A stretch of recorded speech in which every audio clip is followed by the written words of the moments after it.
Повеќе од 20 лица се осомничени за пожарот во дискотеката Пулс во Кочани. Околу 15 од нив се во полициска станица. Дел од осомничените се починати.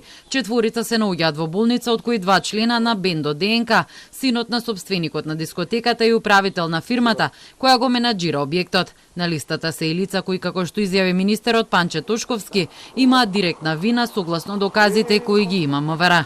Тоа е организаторот на настанот, како и поранешен државен секретар и раководител на сектор во Министерството за економија, поранешен директор на дирекцијата за заштита и спасување и тројца вработени таму. Со над 25 очевидци е извршен разговор.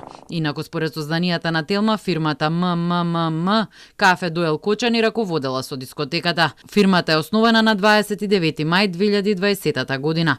Нејзин собственик и директор е Александар Карадаковски, кој всушност е во болница и е на листата на осомничени. Легална лиценца за работа оваа фирма нема. Не би сакал да откривам повеќе детали во таа насока, заради тоа што сме во многу рана фаза во рамки на оваа истражна постапка.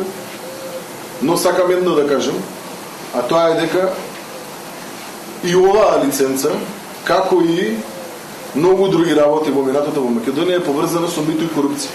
2 лиценци со датум од минатата година всушност биле фалсификувани. Според созданијата на Телма, при минатогодишната контрола на надлежниот инспекторат ја приложила фалсификуваната лиценца, но никој не проверил дали документот е веродостоен. Тогаш државен секретар во Министерството за економија била Размена Чекиќ Дуровиќ, директор на дирекцијата за заштита и спасување беше Беки Максути.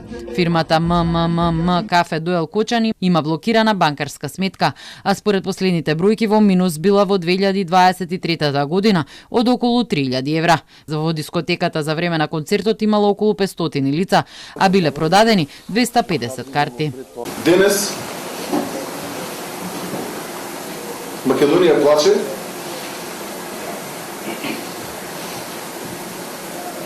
ама одговорност има за секој еден од корумпираните, неодговорните и секој еден кој што има директно или посредно влијание за настанување на овој кривично правен настан. Пожарот според првичните сознанија избил поради пиротехнички средства кои се користеле за светлосен ефект на концертот на групата ДНК, при кој загинаа 59 лица, над 100 се повредени. Кога се активирале прскалките, најверојатно искрите го зафатиле таванскиот дел кој бил од лесно запаллива материја, пошто за многу краток временски период пожарот брзо се проширил низ целата дискотека и се направил густ чад. Дискотеката се наоѓа во куќа која е со решетки на прозорите и до неа се наоѓаат и други домови на жители на Кочани. Прашањето кое се поставува е дали објектот каде се наоѓа дискотеката Пулс, согласно правилникот, ги исполнувал минимално техничките услови за вршење на угостителска дејност.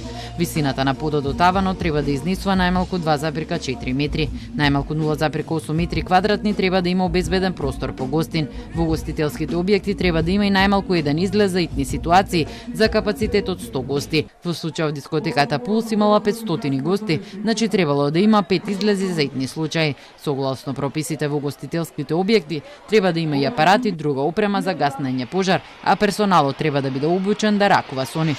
Одговорите дали се било согласно правилникот, ќе треба да ги даде истрагата на обвинителството.